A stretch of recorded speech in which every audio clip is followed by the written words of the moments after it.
Hello, welcome back to our family treasures. നമുക്ക് ഈ ചൂട് കാലത്ത് ഏറ്റവും സിമ്പിളായിട്ട് ഒരു ജ്യൂസ് ഉണ്ടാക്കിയാലോ? നമ്മൾ വാട്ടർമെലൺ വെച്ചിട്ട് ഒരു അടിപൊളി ജ്യൂസ് പെട്ടെന്ന് ഒരുപാട് ഇൻഗ്രീഡിയൻസ് ഒന്നും ഇല്ലാതെ ഉണ്ടാക്കുന്നൊരു ജ്യൂസാണിത് കേട്ടോ. അപ്പോൾ എല്ലാവരും ട്രൈ ചെയ്ത് നോക്കണം. നിങ്ങൾക്ക് എല്ലാവർക്കും പെട്ടെന്ന് ഉണ്ടാക്കാൻ പറ്റും, കൊച്ചു കുഞ്ഞുങ്ങൾക്ക് പോലും ഉണ്ടാക്കാൻ പറ്റും എന്നുള്ളതാണ് ഇതിൻ്റെ ഒരു പ്രത്യേകത. അപ്പോൾ നമുക്ക് ജ്യൂസ് ഉണ്ടാക്കുന്നത് എങ്ങനെയാണെന്ന് നോക്കാം. ഇതിലേക്ക് വേണ്ട ഒരു ഇൻഗ്രീഡിയൻ്റാണ് ചിയാ സീഡ് അല്ലെങ്കിൽ കസ്കസ് എന്ന് പറയും.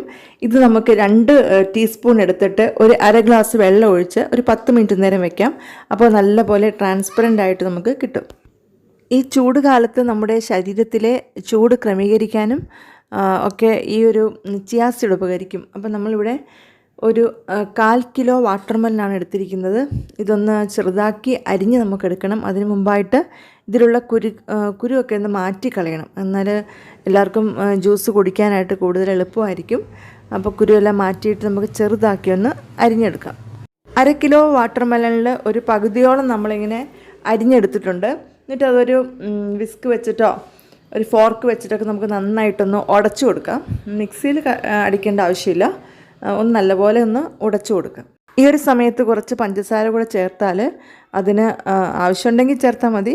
മധുരം നല്ലപോലെ ഈ ഒരു കഷ്ണങ്ങൾക്ക് പിടിക്കും.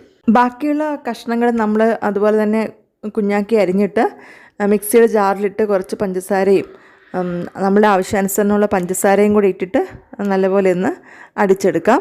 ഒരു നുള്ള് ഉപ്പും കൂടെ നമുക്ക് ചേർക്കാം കേട്ടോ.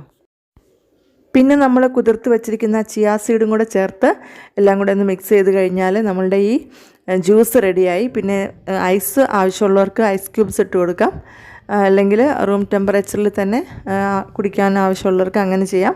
അപ്പോൾ പെട്ടെന്ന് ഏറ്റവും എളുപ്പത്തിൽ ഉണ്ടാക്കാവുന്ന ഈ ഒരു ജ്യൂസ് എല്ലാവരും ട്രൈ ചെയ്ത് നോക്കണം. നിങ്ങളുടെ അഭിപ്രായങ്ങളും നിർദ്ദേശങ്ങളും ഒക്കെ അറിയിക്കണം.